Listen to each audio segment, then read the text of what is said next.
Shamshabad airport సమీపంలో చిరుత సంచారం ప్రజలను హడలెత్తిస్తోంది. చిరుతతో పాటు మరో 2 పిల్లలున్నట్లు గుర్తించినట్లు తెలుస్తోంది. ఆదివారం ఉదయం 3:30 గంటల టైంలో శంషాబాద్ మున్సిపాలిటీ పరిధిలోని గొల్లపల్లి దగ్గర ఎయిర్పోర్టు ప్రహరీ నుంచి చిరుత దూకినట్లు అధికారులు గుర్తించారు. దాంతోపాటు మరో 2 పిల్లలు కూడా ఉన్నట్లు తెలుసుకున్నారు.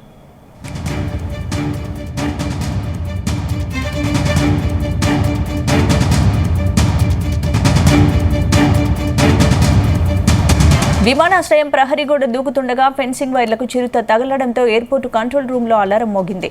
అనంతరం భద్రతా అధికారులు అప్రమత్తమయ్యారు. సీసీ కెమెరాలను పరిశీలించగా చిరుత సంచరిస్తున్నట్లు నిర్ధారించుకున్నారు. ఇక వెంటనే అటవీశాఖ అధికారులకు జరిగిన విషయాన్ని తెలియజేశారు. దీంతో చిరుతను బంధించేందుకు ప్రయత్నాలు చేస్తున్నారు అధికారులు. ట్రాప్ కెమెరా, బోన్లను ఏర్పాటు చేశారు. చిరుత సంచారంతో స్థానికులు భయాందోళనకు గురవుతున్నారు.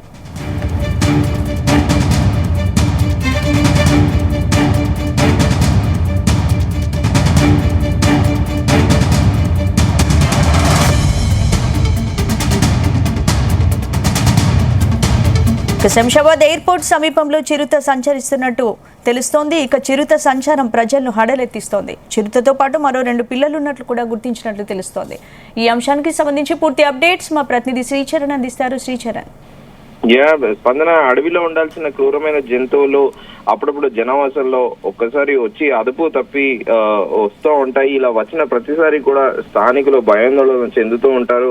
ఒక్కోసారి ప్రాణాలు పోయే పరిస్థితి కూడా ఏర్పడుతుంది. తాజాగా రంగారెడ్డి జిల్లాలోని శంషాబాద్ విమానాశ్రయంలో చిరుతపులి సంచరిస్తూ కలకలం సృష్టించింది. ఆదివారం తెల్లవారుజామున ఉదయం 3:30 సమయంలో శంషాబాద్ మున్సిపాలిటీ పరిధిలోని గొల్లపల్లి వద్ద ఎయిర్పోర్ట్ ప్రహరీ నుంచి చిరుత దూకినట్లు కూడా అధికారులు గుర్తించారు. ఆ సీసీ ఫుటేజ్ అదంతా కూడా పరిశీలిస్తున్నారు, కంప్లీట్ గా ట్రాక్ చేస్తున్నారు ఎక్కడి నుంచి వచ్చింది చిరుత అని కూడా. దాంతో పాటు మరో 2 పిల్లలు కూడా ఉన్నట్లు కూడా తెలుసుకున్నారు. మొత్తం అందరూ కూడా విస్మయానికి గురవుతున్నారు. ఒక చిరుత కాకుండా 2 పిల్లలు కూడా ఉండడం అని దానిపైన కూడా పూర్తి స్థాయిలో ఇప్పుడు దర్యాప్తు చేస్తున్నారు. అయితే విమానాశ్రయం ప్రహరీ దూకుతుండగా ఫెన్సింగ్ వైర్లకు చిరుత తగలడంతో ఎయిర్పోర్ట్ కంట్రోల్ రూమ్ లో అలారం మోగింది. అనంతరం భద్రతా అధికారులు అప్రమత్తమయ్యారు. సీసీ కెమెరాలను పరిశీలించగా చిరుత సంచరిస్తున్నట్లు నిర్ధారించుకున్నారు. వెంటనే అటవీశాఖ అధికారులకు జరిగిన విషయాన్ని మొత్తం కూడా తెలియజేశారు. అటవీశాఖ అధికారులు విమానాశ్రయానికి చేరుకొని చిరుతను బంధించేందుకు ప్రయత్నాలు చేస్తున్నారు. అయితే ట్రాప్ కెమెరా, బోన్లు ఏర్పాటు చేశారు. స్థానికులు చిరుత సంచార విషయాన్ని తెలుసుకొని భయభ్రాంతులకు కూడా గురవుతున్నారు. అయితే 3 సంవత్సరాల క్రితం కూడా ఇలానే దాదాపు 2019 నవంబర్ 27న కూడా శంషాబాద్ ఎయిర్పోర్ట్ గోడ దూకి చిరుత వెళ్లిన ఘటన అందరికీ తెలిసిందే. అయితే ఆ సమయంలో సీసీటీవీ కెమెరాల్లో సంచరిస్తున్నట్లు కూడా రికార్డ్ అయింది. ఎయిర్పోర్ట్ గోడ దూకి పెద్ద గోల్కొండ బహదూర్ గోడ వైపు కూడా చిరుత వెళ్తున్నట్లు అప్పట్లో ఆ వీడియో చాలా వైరల్ అయింది. వీడియోలో కూడా చాలా స్పష్టంగా కనిపించింది. దానిని పట్టుకోవడానికి అటవీ శాఖ అధికారులు బోన్లు ఏర్పాటు చేసి కూడా ప్రయత్నించారు.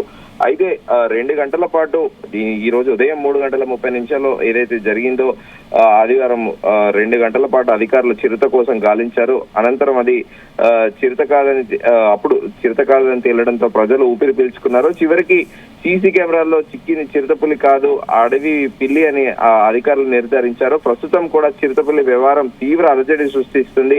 అది అసలు చిరుతేనా లేక గతంలో మాదిరిగా అడవి పిల్ల అనేది కూడా ఇంకా తెలియాల్సి ఉంటుంది. అయితే ప్రస్తుతానికి అయితే అక్కడ లోకలేట్స్ మాత్రము శంషాబాద్ రెసిడెంట్స్ అయితే కొంచెం పానిక్ గా ఉన్నారు, భయపడుతున్నారు. ఎందుకంటే 2 పిల్లలతో పాటు చిరుత సంచరించడం లోకల్లో అంటే కాస్త భయభ్రాంతులకు గురవుతున్నారని చెప్పుకోవాలి. స్పందన. Thank you Sricharan.